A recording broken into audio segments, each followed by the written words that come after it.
آپ دیکھ رہے ہیں یوٹیوب چینل درس فقر المرتجز۔ ویورز، اگر آپ چاہتے ہیں کہ درس فقر کے حوالے سے تمام ویڈیوز اور ان کے نوٹیفیکیشنز آپ کو ملتے رہیں اور آپ کوئی بھی ویڈیو مس نہ کریں، تو اس کے لیے آپ کو ہمارا چینل سبسکرائب کرنا ہوگا اور ساتھ ہی بیل کے آئیکن پہ کلک ضرور کیجئے تاکہ تمام اپلوڈ ہونے والی ویڈیو آپ کو موصول ہو سکیں۔ وعلیکم السلام۔ محترم ویورز، آج ایک دفعہ پھر ہم سلطان الفقراء بابا سائیں سید محمد مرتجز بخاری بادشاہ سرکار کے سامنے حاضر ہیں۔ تو ویڈیو دیکھ کر مختلف احباب کے مختلف سوالات آئے ہیں، لیکن ان میں سے ایک دوست کا یہ بھی پوچھنا ہے کہ فلسفے کے بارے میں ہم نے بہت کچھ سنا ہے اور مختلف فلسفی اسلام کے بارے میں بھی گزرے ہیں، تو ہم آپ سے یہ پوچھنا چاہتے ہیں کہ یہ فلسفہ در حقیقت چیز کیا ہے اور ائمہ اہل بیت علیہم السلام نے اس کے بارے میں کیا ارشادات فرمائے؟ بسم اللہ الرحمن الرحیم۔ خداوند قدوس آپ کو آباد و شاد فرمائے، سب مسلمانوں کو، سب نیک لوگوں کو آباد و شاد فرمائے۔ سوالوں سے بھی میں ڈرتا ہوں، کیونکہ بعض لوگ حسد کی وجہ سے، کچھ بغض کی وجہ سے، کچھ عقیدے کی وجہ سے توہین کرتے ہیں، گالم گلوچ تک آ جاتے ہیں، تو میں ان سے بہت ڈرتا ہوں۔ میں نے پہلے بھی کہا ہے کہ میں جو کچھ کہتا ہوں یہ میرا اپنا نظریہ ہے، میرے اپنے خیالات ہیں، اس سے کسی کا متفق ہونا یا نہ ہونا ضروری نہیں، لیکن محبت میری سب کے لیے، کیونکہ جس کو بھی اللہ نے انسان بنایا ہے، اشرف المخلوقات ہونے کا اعزاز عطا فرمایا ہے، تو اس کی عزت ہمیں کرنی چاہیے۔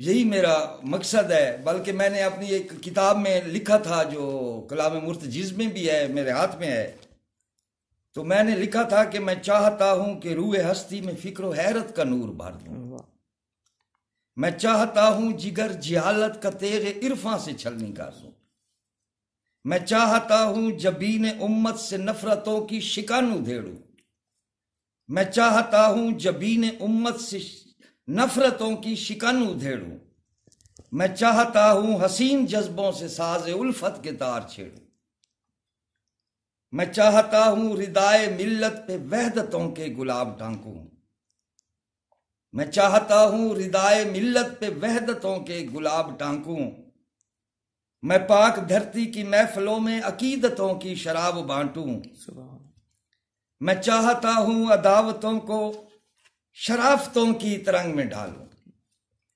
میں چاہتا ہوں عداوتوں کو شرافتوں کی ترنگ میں ڈالوں، میں چاہتا ہوں کہ اسب دوراں کی گرتی انا کو بھی سنبھالوں،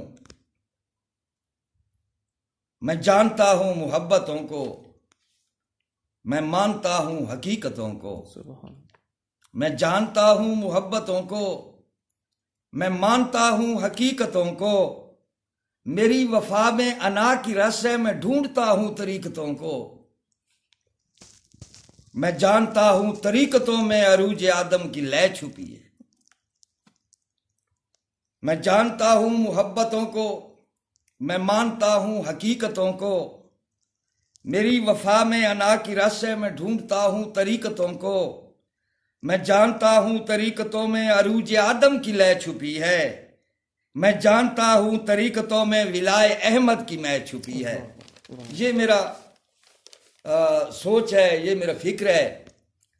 اور فلسفے کے بارے میں آپ نے جو فرمایا، بتایا، یا کسی بھائی نے پوچھا، کیونکہ میں موبائل اور ان چیزوں سے دور رہتا ہوں، یہ کمنٹس یا سوال آپ ہی سنتے ہیں، آپ ہی سب کچھ ٹیکل کر رہے ہیں، تو فلسفہ اپنے ذہن، انسانی ذہن کی ایک تخلیق ہوتی ہے، انسانی ذہن کی، کہ وہ ایک نظام کو، ایک فینامنا کو دیکھتا ہے اور اس سے نتیجے اخذ کرتا ہے۔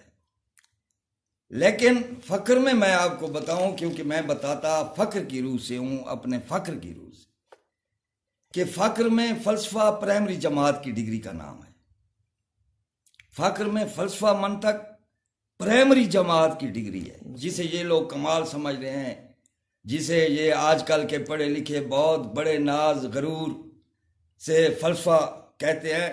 فقر میں ہم بھی کہتے تھے جب ہم گریجویشن کر رہے تھے کہ فلسفہ ہے اور بہت، لیکن جب فقر میں دیکھا تو یہاں یہ فقر میں فلسفہ پرائمری جماعت کی ڈگری کو کہتے ہیں. ہمارا جو فقر جلالیہ ہے جسے موجودہ دور میں فقر المرتجز کہہ رہے ہیں سب لوگ میڈیا پہ پمفلیٹوں میں، شکر ہے مجھے مالک نے اعزاز دیا ہے جس طرح مرتجز نام کا میں پہلا شخص ہوں. 20 اگست 1965 سے پہلے یہ کسی کا نام نہیں تھا، تو یہ ایک اعزاز ہے، خدا میرا شکر منظور فرمائے. تو اسی طرح جو میں کہہ رہا تھا کہ اس ہمارے فقر میں یہ پرائمری جماعت کی ڈگری ہے. جو فقر حسینی جلالی ہے یہ مطلب اور حکمت کی استقامت کا وفادار رہتا ہے. یہ مطلب اور حکمت کی استقامت اور اس حقائق کا وفادار رہتا ہے. آپ نے دیکھا ابن عربی نے فلسفہ وحدت الوجود پیش کیا. فلسفہ وحدت الوجود میں کیا تھا کہ جو کچھ عیان ہیں، جو کچھ نظر آ رہا ہے، جو کائنات ہے، سب عین ذات ہے، اللہ تعالیٰ کی ذات ہے. تو اس کو جب اپلائی کیا گیا عملی زندگی میں تو اس کے کئی نقائص سامنے آ گئے.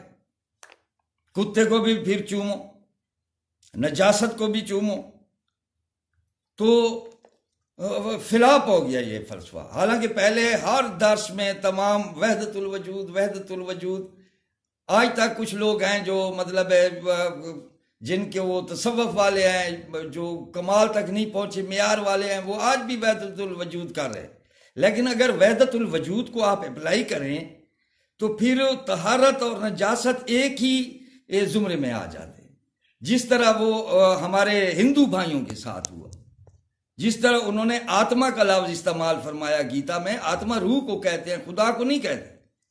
انہوں نے روح کی بتائی، جو روح کائنات کو گھیرے ہوئے ہے، جو ہر جگہ حاضر ناظر ہے. تنزل الملائکۃ والروح فیہا. یہ روح جو ہے یہ تمام عیان عالم میں، تمام کائنات میں جو ایک خدا کی حاکمیت کی حقیقت کا جسم لطیف ہے، وہ روح ہے جس سے یہ کائنات چل رہی ہے. تو انہوں نے اس روح کی تشریح کی، انہوں نے خدا بنا لیا. اب بندر کا بھی پوجا کر رہے ہیں، اب گائے کی بھی پوجا کر رہے ہیں، آپ جو ہے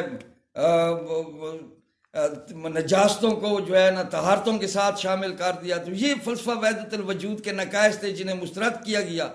اور اس کا سب سے بڑا جو ثبوت ہے وہ فلسفہ وحدت الشہود ہے جو اس کی رد میں آیا کہ یہ نہیں، یہ عین ذات نہیں ہے. اس فلسفے میں کہا گیا کہ یہ عین ذات نہیں ہے بلکہ یہ سب گواہیاں ہیں اللہ تعالیٰ کی ذات کی. یہ شہادتیں ہیں اس کی. وحدت الشہود یعنی یہ شہادتیں ہیں اس وحدت کی. تو اپلائی کرنے میں اس میں بھی بہت سارے خامی. جب اپلائی کرتے ہیں کہ ایک نظریہ آپ نے مانا، ایک اسکول آف تھاٹ آپ نے پیش کیا اور اس کو معاشرتی زندگی میں، انسانی زندگی میں اب اس کو مروج کرنا ہے، اس کا رواج پانا ہے، تو اس میں کئی نقص سامنے آ گئے.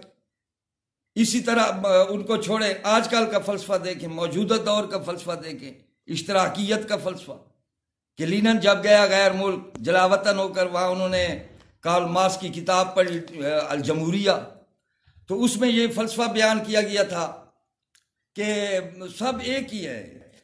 تو نہ کوئی امیر ہے نہ غریب ہے، بس سب گورنمنٹ سٹیٹ ہوگی جو امیر غریب میں فرق ختم کر دے گی، کہ کوئی بادشاہ نہ ہو، کوئی سردار نہ ہو، کوئی رعایا نہ ہو، بلکہ ایک ہی طرح کا.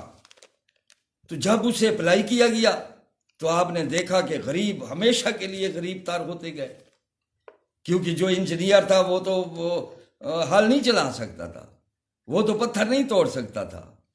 تو جو پتھر توڑنے والے تھے وہ ہمیشہ کے لیے پتھر توڑنے والے ہی بن گئے. تو پھر ہم نے 70 سال کے بعد دیکھا کہ جس قوم نے لینن کا مجسمہ بنا کر روس کے دارالحکومت میں لگایا تھا، 70 سال بعد ہم نے دیکھا کہ اسی کے مجسمے کو زمین پر پٹک دیا گیا، اس کے کئی ٹکڑے ہو گئے. آپ آج بھی ٹی وی پہ دیکھ سکتے ہیں کہ اس لینن کے مجسمے کے ساتھ کیا ہوا. لیکن یہ ضرور سوچا کریں کہ کیوں ہوا.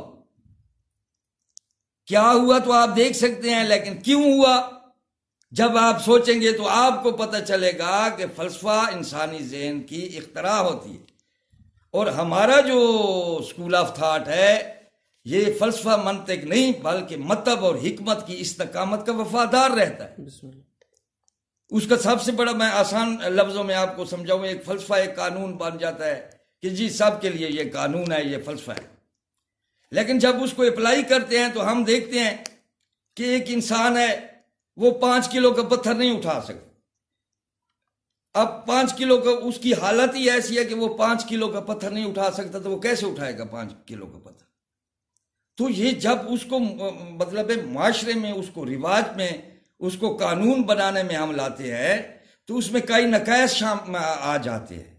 تو اس لیے فلسفہ منطق جو ہے ہمارے فقر میں پرائمری جماعت کی ڈگری ہے. سمجھنا ضرور چاہیے، کیونکہ ایک انسان ایک فینامینا کو ریڈ کرتا ہے، اس میں اس کا تسلسل دیکھتا ہے حقائق کا، اور اس کے بعد ایک فلسفہ وجود میں آتا ہے. تو یہ ابتدائی سٹیجز کی چیزیں ہیں. فقر میں فلسفہ پرائمری جماعت کی ڈگری کا نام ہے. فقر میں ہمارے فقر حسینی میں اور ہمارے ائمہ کے اس میں فلسفہ منطق کو اہم نہیں مانا جاتا، بلکہ مطلب اور حکمت کی استقامت کو اہم مانا جاتا ہے.